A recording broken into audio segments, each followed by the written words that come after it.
नमस्कार दोस्तों, हर हर महादेव। कैसे हैं आप? आई होप आप सब बहुत अच्छे होंगे। तो दोस्तों, ऐसा कहा जाता है कि इस धरती पर सिर्फ हनुमान जी ही आज भी विराजमान हैं और अपने भक्तों की प्रार्थना सुनते हैं। बजरंगबली को प्रसन्न करने और उनका चिंतन करने के लिए कई लोग हनुमान चालीसा का नियमित रूप से पाठ करते हैं, जिसे तुलसीदास जी द्वारा लिखा गया है। हनुमान चालीसा का पाठ करने से जीवन की कई मुसीबतों को दूर करने में मदद मिलती है और इससे हमारे घर परिवार में सुख शांति व समृद्धि भी बनी रहती है। प्रतिदिन हनुमान चालीसा का पाठ करने से हमारे मन और मस्तिष्क में आध्यात्मिक बल मिलता है। हनुमान जी को बल, बुद्धि और विद्या का दाता कहा जाता है। इसलिए हनुमान चालीसा का प्रतिदिन पाठ करने से आपकी स्मरण शक्ति और बुद्धि में वृद्धि होती है और ये सभी तरह से संकटों से भी आपको बचाता है। साथ ही आपको आध्यात्मिक बल भी प्राप्त होता है। तो आज की इस वीडियो के माध्यम से हम आपको बताने वाले हैं कि एक दिन में 108 बार हनुमान चालीसा का संकल्प लेकर के हनुमान चालीसा का पाठ आपको कैसे करना चाहिए। एक दिन में 108 बार हनुमान चालीसा पढ़ने की सही विधि क्या है और इसे पढ़ने से आपको कौन कौन से लाभ प्राप्त होते हैं। तो दोस्तों, यदि आपके जीवन में बहुत अधिक परेशानियां हैं, आप कई उपाय कर करके थक गए हैं, आपकी कोई भी इच्छा पूरी नहीं हो रही है, तो आप केवल एक दिन में 108 बार हनुमान चालीसा का संकल्प लेकर के हनुमान चालीसा का पाठ कर लीजिए। आपकी चाहे जो भी मनोकामना हो, यदि आपको नौकरी नहीं मिल पा रही है, उसके लिए भी आप 108 बार हनुमान चालीसा का संकल्प लेकर के हनुमान चालीसा कर सकते हैं। और यदि आपके घर में किसी भी प्रकार की नकारात्मक ऊर्जा है, आपके घर में कोई और परेशानी है, या फिर आपके घर में कोई लंबे समय से बीमार चल रहा है, या फिर आपके घर में आर्थिक तंगी बहुत अधिक है, आप स्टूडेंट हैं, कंपटीशन एग्जाम दे देकर थक गए हैं लेकिन आपका सिलेक्शन नहीं हो पा रहा है, तो आप केवल एक बार हनुमान जी के ऊपर पूरी सच्ची श्रद्धा के साथ विश्वास रख करके 108 बार हनुमान चालीसा का पाठ मंगलवार के दिन यदि करते हैं तो आपकी सारी इच्छाएं ज़रूर पूरी होती है और आपको आपकी नौकरी भी मिलती है और 100% सफलता भी आपको प्राप्त होती है। तो आज की इस वीडियो के माध्यम से मैं आपको सही विधि और सही नियम बताऊंगी और साथ ही ये भी बताऊंगी कि आपको उस दिन कौन कौन से कार्य करने हैं और कौन कौन से कार्य भूलकर भी नहीं करने हैं, तभी आपकी हनुमान चालीसा संपूर्ण व सिद्ध मानी जाएगी। आइए दोस्तों, वीडियो में आगे बढ़ते हैं और जान लेते हैं कि 108 बार हनुमान चालीसा पढ़ने के संपूर्ण नियम क्या है, कौन कौन सी गलतियां आपको भूलकर भी नहीं करनी है उस दिन।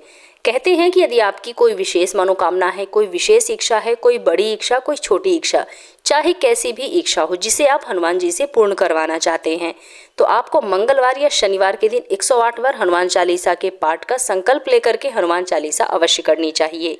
108 बार हनुमान चालीसा पढ़ने के कुछ खास नियम नहीं है, बस छोटे छोटे नियम हैं जिनका आपको ध्यान रखना है। वो ये है कि यदि आपने सुबह से ही अपने मन में ठान लिया है कि आज मुझे हनुमान चालीसा करनी है 108 बार, तो आपको अपना नियम ज़रूर पूर्ण करना चाहिए, अपना संकल्प अवश्य पूर्ण करना चाहिए। और संकल्प लेते समय हनुमान जी के समक्ष अपनी मनोकामना बताना बिल्कुल नहीं भूलना है। संकल्प लेते समय आपको अपनी मनोकामना हनुमान जी से अवश्य बतानी है। 108 बार हनुमान चालीसा आपको एक ही जगह पर बैठकर पूर्ण करनी है, उठना बिल्कुल नहीं है और किसी भी प्रकार का व्यवधान उत्पन्न ना हो, इस बात का आपको ध्यान रखना है। मतलब जब आप हनुमान चालीसा का पाठ करने के लिए आसन ग्रहण करें, फिर आपको उसे पूर्ण करके ही उठना है, इस बात का ध्यान रखना है। और चालीसा पढ़ने के लिए आपको हनुमान जी के लिए एक लकड़ी के पाट पर लाल रंग का आसन बिछा करके उनकी तस्वीर या मूर्ति को स्थापित कर लेना है।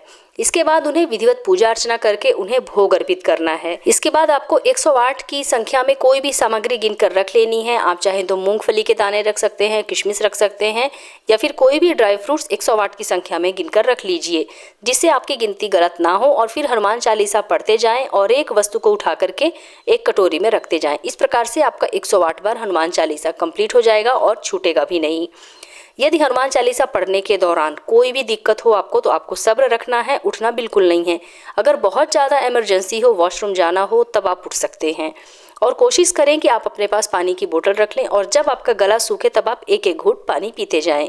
और हनुमान चालीसा संपूर्ण होने के बाद हनुमान जी को आपको भोग लगाना है और अपने घर परिवार के सदस्यों के साथ आपस में बांटकर स्वयं भी प्रसाद ग्रहण करना है। और दोस्तों, इस बात का ध्यान आपको विशेष रूप से रखना है कि जिस दिन आप हनुमान चालीसा के पाठ का संकल्प लें, उस दिन आपको लहसुन, प्याज, मांस, मदिरा आदि का सेवन नहीं करना है और आपको ब्रह्मचर्य का पालन करना है। इस बात का आपको विशेष ध्यान रखना है। किसी से गाली गलौज नहीं करना है, किसी के बुरे के लिए आपको ये संकल्प नहीं करना है, केवल अपने भले के लिए आपको ये संकल्प करना है। आप चाहे तो किसी और के लिए भी ये संकल्प लेकर कर सकते हैं। और आपका मुख पूर्व या उत्तर दिशा की तरफ ही होना चाहिए, इस बात का आपको ध्यान रखना है।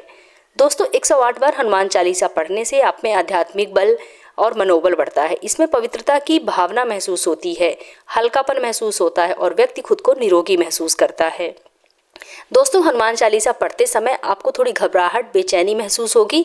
उस समय आपको भगवान के ऊपर विश्वास रखना है और अपना चालीसा निर्विघ्न रूप से लगातार करते रहना है। आइए दोस्तों अब हम जान लेते हैं कि 108 बार हनुमान चालीसा का संकल्प लेकर के आपको हनुमान चालीसा कैसे पढ़नी है, सही विधि क्या होगी। तो यदि आप चाहें तो सुबह 4 बजे यानी कि ब्रह्म मुहूर्त में भी संकल्प लेकर के हनुमान चालीसा का पाठ कर सकते हैं, या फिर अगर आप चाहें तो रात में 9 बजे के बाद भी आप ये संकल्प पूर्ण कर सकते हैं। कहा जाता है कि दिन भर हनुमान जी श्री राम की सेवा में लगे रहते हैं, इसलिए आपको इसी समय में हनुमान चालीसा का पाठ करना है, तभी हनुमान जी आपकी प्रार्थना, आपकी विनती सुनते हैं। तो इसके लिए आपको सुबह जल्दी उठकर स्नान आदि से निवृत्त होकर साफ स्वच्छ वस्त्र धारण कर लेने हैं। यदि आपके पास लाल रंग का या भगवा रंग का कोई वस्त्र है तो आप वो धारण कर लीजिए, या फिर आप किसी भी काले या नीले रंग का छोड़ के कोई भी वस्त्र धारण कर सकते हैं। यदि आप सुबह में संकल्प लेकर के हनुमान चालीसा का पाठ करते हैं उसके लिए ये नियम है, और यदि आप शाम के समय करते हैं तो शाम के समय भी आपको नहा धोकर साफ स्वच्छ वस्त्र धारण करने हैं। वो इसके बाद आपको वॉशरूम वगैरह कहीं नहीं जाना है। फिर अपने पूजा घर में आपको एक लकड़ी के पाट में लाल रंग का वस्त्र बिछा लेना है और हनुमान जी की तस्वीर स्थापित कर लेनी है। यदि आप चाहें तो राम दरबार की भी तस्वीर स्थापित कर सकते हैं। फिर हनुमान जी को सिंदूर अर्पित करें, फूल अर्पित करें और उनके समक्ष भोग अर्पित करें। भोग आप कुछ भी रख सकते हैं, चना गुड़ भी रख सकते हैं या फिर कोई फल भी आप रख सकते हैं, और एक लोटा या गिलास में जल भी भरकर रख लेना है। एक शुद्ध घी का दीपक जलाएं। गाय के घी का दीपक आपको जलाना है, इस बात का ध्यान रखना है। और स्वयं भी लाल रंग के आसन में आपको बैठ जाना है।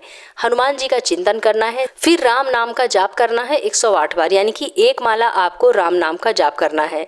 फिर अपने हाथ में चावल, फूल और थोड़ा सा जल लेकर के संकल्प लेना है। अपनी मनोकामना बोलनी है। जिस भी मनोकामना से आप ये संकल्प ले रहे हैं हनुमान चालीसा के पाठ का, उस मनोकामना को आपको बोल देना है। अपना नाम बोलना है, गोत्र बोलना है, शहर का नाम बोलना है, और वो अक्षत, जल, पुष्प जो आपने संकल्प में लिया है उसे आपको धरती पर छोड़ देना है।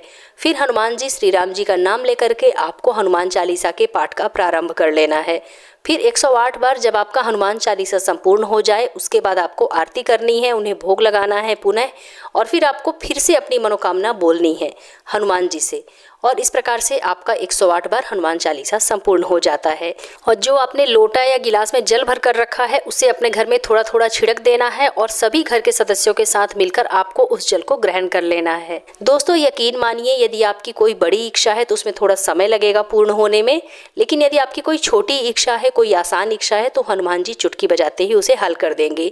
आपकी मनोकामना बहुत जल्द पूर्ण हो जाएगी। लेकिन इसके लिए आपको हनुमान जी के ऊपर सच्ची श्रद्धा और पूर्ण विश्वास रखकर ही 108 बार हनुमान चालीसा का पाठ करना है, तभी आपको इसका संपूर्ण फल प्राप्त होगा। तो दोस्तों उम्मीद करती हूँ कि आप लोगों को मेरा आज का ये वीडियो ज़रूर पसंद आया होगा और आप लोग समझ भी गए होंगे कि किस प्रकार से आपको 108 बार हनुमान चालीसा का पाठ करना है। यदि आपको समझने में कोई दिक्कत हो तो आप कमेंट बॉक्स में मुझसे पूछ सकते हैं। अगर वीडियो पसंद आए तो वीडियो को लाइक कीजिए, अपने फ्रेंड्स एंड फैमिली के साथ शेयर कीजिए, और अगर आप मेरे इस चैनल पर पहली बार आए हैं तो मेरे चैनल को सब्सक्राइब करके बेल आइकन ज़रूर प्रेस कर लीजिएगा, जिससे कि आपको मेरे नए वीडियो की नोटिफिकेशन सबसे पहले प्राप्त हो। और कमेंट बॉक्स में जय श्री राम, जय हनुमान ज़रूर लिख दीजिएगा। तो मिलते हैं अपने नेक्स्ट वीडियो में, तब तक के लिए जय श्री राम।